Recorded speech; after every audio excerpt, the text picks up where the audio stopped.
جی ناظرین، ایک بڑا پیغام سامنے آ گیا۔ Chief of army staff Pakistan جناب جاوید باجوہ نے پوری پاکستانی قوم کو، مخیر حضرات کو اور عالمی دنیا کے نام پہ یہ بڑا پیغام جاری کر دیا ہے۔ آئیے آپ کو سناتے ہیں کہ انہوں نے کیا کہا۔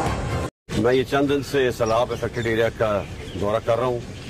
کل میں بلوچستان میں تھا، اتھل اور بیلا کے علاقے میں، آج میں یہ خیرپور سندھ میں آیا ہوں۔ یہاں بہت میسو ڈیوسٹیشن ہوئی ہے، بہت تباہی ہوئی ہے۔ وفاقی حکومت، صوبائی حکومت، Pakistan army, navy, air force اور فلاحی ادارے بہت کوشش کر رہے ہیں کہ لوگوں کو ریلیف پہنچائی جائے، لیکن میرا خیال ہے یہ جو پرابلم ہوا ہے، یہ جو سیلاب آیا ہے، یہ بہت ہی، اس کا میگنیٹیوڈ بہت بڑا ہے۔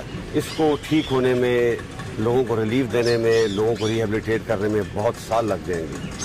تو میں اپیل کرتا ہوں تمام پاکستانی اپنے جو مخیر حضرات ہیں کہ وہ سامنے آئیں اور اس مشکل حالات میں اپنے ان بھائیوں کی، جو کہ بہت ہی مشکل حالات میں ہیں، ان کی مدد کریں۔ ہم اپنی پوری کوشش کر رہے ہیں، لیکن جیسے میں نے بتایا ہے کہ فیڈرل گورنمنٹ، صوبائی گورنمنٹ اور آرم فورسز کے وسائل محدود ہیں۔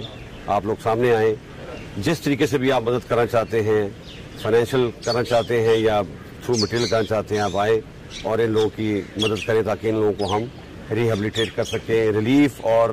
ریلیف آپریشن اور ریسکیو آپریشن تو تقریباً ختم ہو چکا ہے، اب ریہیبلیٹیشن کا معاملہ ہے اور وہ بہت سال لے گا۔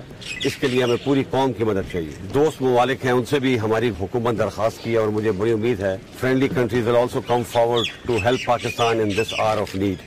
And I also appeal on behalf of Government of Pakistan, on behalf of people of Pakistan, to our expats and our friends abroad to please come forward and help these people who are in very, very difficult situations. I am sure our expats, as usual, will not disappoint their brethren back home in Pakistan.